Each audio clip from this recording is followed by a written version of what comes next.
മുംബൈയിലെ ഏറ്റവും തിരക്കേറിയ ഒരു സ്ട്രീറ്റിൽ അവിടെ ഒരുപാട് കോർപ്പറേറ്റ് കമ്പനികളുടെ ഓഫീസുകളുണ്ട്, ഒരുപാട് ഓഫീസുകളുണ്ട്. International കമ്പനീസിൻ്റെ ഓഫീസുകളുണ്ട്, Indian കമ്പനീസിൻ്റെ ഓഫീസുകളുണ്ട്. അതൊന്നുമല്ല ഇവിടുത്തെ പ്രതിപാദ്യ വിഷയം. ഇവിടുത്തെ പ്രതിപാദ്യ വിഷയം അവിടെ ഉണ്ടായിരുന്ന ഒരു പെട്ടിക്കട എന്ന് പറഞ്ഞാൽ ചായക്കട, ചായയും സ്നാക്സും കോഫിയും എല്ലാം വിൽക്കുന്ന ഒരു ചെറിയ കട.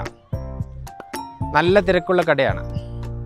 ആളുകളെല്ലാം 11-12 മണിയാകുമ്പോൾ അവിടെ വന്നിട്ട് ടീയും സ്നാക്സും അടിച്ചിട്ട് അവർ ഓഫീസിലേക്ക് പോകുന്ന ഒരു പതിവാണ് സാധാരണയായിട്ട് അവിടെ ഉണ്ടാവാറ്. അവിടെ ഒരാൾ,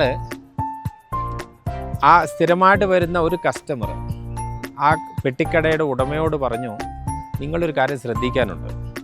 നിങ്ങളുടെ കടയിൽ വന്ന് ഒരാൾ നിങ്ങളുടെ കടയിൽ നിന്ന് സ്ഥിരമായിട്ട് ചായയും സ്നാക്സും കഴിച്ചിട്ട് പണം കൊടുക്കാതെ മാറി നിൽക്കുന്നുണ്ട്, പണം കൊടുക്കാതെ അദ്ദേഹം പോകുന്നുണ്ട്. അത് നിങ്ങളൊന്ന് ശ്രദ്ധിക്കണമെന്ന് പറഞ്ഞിട്ട് ആരാണോ അങ്ങനെ ചെയ്യുന്നത് അദ്ദേഹത്തെ ചൂണ്ടിക്കാണിച്ചു കൊടുത്തു. കടക്കാരൻ പറഞ്ഞു, ഓക്കെ നോക്കിക്കോളാം എന്ന് പറഞ്ഞു. പിന്നീടുള്ള ദിവസങ്ങളിൽ ഈ പരാതി പറഞ്ഞ കസ്റ്റമർ ഈ പറയപ്പെട്ട മനുഷ്യനെ സ്ഥിരമായിട്ട് ശ്രദ്ധിച്ചുകൊണ്ടേയിരുന്നു. പിറ്റേന്നും അതേമാതിരി തന്നെ ചെയ്യുന്നു. എന്നാൽ കടയുടമ അതിനെതിരായിട്ടൊന്നും ചെയ്യുന്നുമില്ല. കുറേ ദിവസങ്ങൾ ഇങ്ങനെ പോയപ്പോൾ കടയുടമയോട് പരാതി പറഞ്ഞ ആൾ വീണ്ടും ചോദിച്ചു, ഞാൻ നിങ്ങളോട് ഇത്രയെല്ലാം കാര്യങ്ങൾ പറഞ്ഞിട്ട് നിങ്ങൾ എന്തുകൊണ്ടാണ് ആ പണം കൊടുക്കാതെ പോകുന്ന ആളെ നിങ്ങൾ പിടിക്കുകയോ അദ്ദേഹത്തിന് എതിരെ നടപടി എടുക്കുകയോ ചെയ്യാത്തത് എന്ന് ചോദിച്ചു. അപ്പോൾ കടക്കാരൻ പറഞ്ഞു, നിങ്ങളൊരു കാര്യം മനസ്സിലാക്കണം. എൻ്റെ കടയിൽ വന്ന് ചായയും സ്നാക്സും കഴിച്ചിട്ട് പുറത്തു പോകുന്ന, പണം കൊടുക്കാതെ പോകുന്ന ആൾ എപ്പോഴാണ് എൻ്റെ കടയിലേക്ക് വരുന്നത് എന്ന് നിങ്ങൾ ശ്രദ്ധിച്ചിട്ടുണ്ടോ? അദ്ദേഹം വരുന്നത് എൻ്റെ കടയിൽ എപ്പോഴാണോ ഏറ്റവും കൂടുതൽ തിരക്ക് അനുഭവപ്പെടുന്നത് ആ സമയത്താണ് അദ്ദേഹം വരികയും ഇവിടുന്ന് ടീയും സ്നാക്സും കഴിച്ചിട്ട് പണം തരാതെ മുങ്ങുകയും ചെയ്യുന്നത്.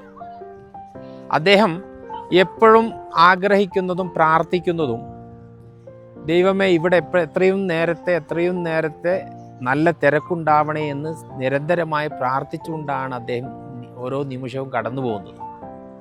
അതിൻ്റെ അർത്ഥം അദ്ദേഹം എനിക്കെതിരെ പ്രവർത്തിക്കുന്നു എന്ന് പ്രത്യക്ഷത്തിൽ തോന്നുന്നതാണെങ്കിലും അദ്ദേഹത്തിൻ്റെ പ്രാർത്ഥനകൾ മുഴുവൻ എനിക്ക് അനുകൂലമായിട്ടാണ് വന്ന് ഭവിക്കുന്നത് എന്ന് പറഞ്ഞു.